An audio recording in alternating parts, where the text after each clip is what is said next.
اعوذ باللہ من الشیطان الرجیم بسم اللہ الرحمن الرحیم۔ السلام علیکم ڈیئر ویورز، آج کی اس ویڈیو میں ہم آپ کو خواب کے اندر پل کی تعبیر بتائیں گے۔ اس خواب کی کئی ساری قسمیں ہیں۔ آج کی اس ویڈیو میں ہم آپ کو 12 تعبیریں بتائیں گے جو کہ پل کے ریلیٹڈ ہیں۔ چلیے ویڈیو شروع کرتے ہیں۔ اگر کوئی مرد یا عورت خواب کے اندر پل دیکھے تو مال و دولت حاصل ہونے، دلی مراد پوری ہونے، عہدہ کے بڑھنے، عزت و مرتبہ بلند ہونے اور آرام و راحت پانے کی علامت ہے۔ اگر کوئی انسان خواب کے اندر پل پر بیٹھے تو یہ فائدہ حاصل ہونے، کاروبار میں اضافہ ہونے، شہرت پانے اور عزت ملنے کی علامت ہے۔ خواب کے اندر پل کی بنیاد رکھنا، یہ امن پانے، ترقی حاصل ہونے اور دشمن سے بے خوف ہونے کی علامت ہے۔ اگر کوئی خواب کے اندر پل بنائے تو یہ دولت پانے، عیش و آرام حاصل ہونے، حکومت کے ملنے اور مشکلات دور ہونے کی علامت ہے۔ اگر کوئی انسان خواب کے اندر پل کو توڑے تو یہ کسی مصیبت میں مبتلا ہونے، عزت و مرتبہ سے گرنے، مال و دولت کا نقصان ہونے اور ناکام ہونے کی علامت ہے۔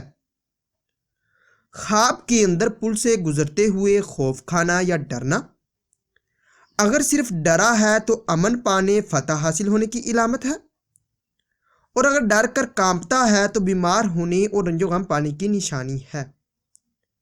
خواب کے اندر پل سے گزرتے ہوئے پریشان ہونا یا غمزدہ ہونا، یہ صحت پانے، خوشخبری حاصل ہونے اور آرام و راحت پانے کی علامت ہے۔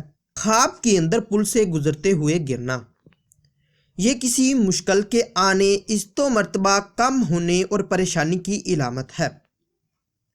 خواب کے اندر پل سے گزرتے ہوئے پل کا ٹوٹ جانا، یہ غم و اندوہ میں مبتلا ہونے، عہدہ کے چلے جانے، حکومت سے دکھ پانے اور مرتبہ کم ہونے کی علامت ہے۔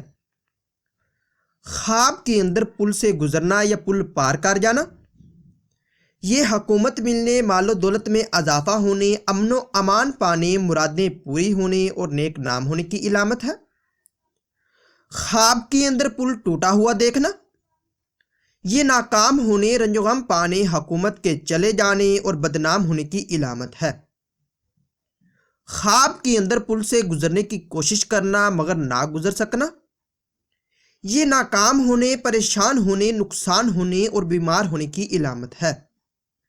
ڈیئر ویورز، اگر یہ خواب مرد دیکھے یا عورت دیکھے تو دونوں کی تعبیر سیم ہی ہے۔ اس ویڈیو کو لائک اور شیئر کیجئے اور میرے چینل کو لازمی سبسکرائب کیجئے۔ ملتے ہیں اگلی ویڈیو میں، دعاؤں میں یاد رکھیے گا۔ تب تک کے لیے اللہ حافظ۔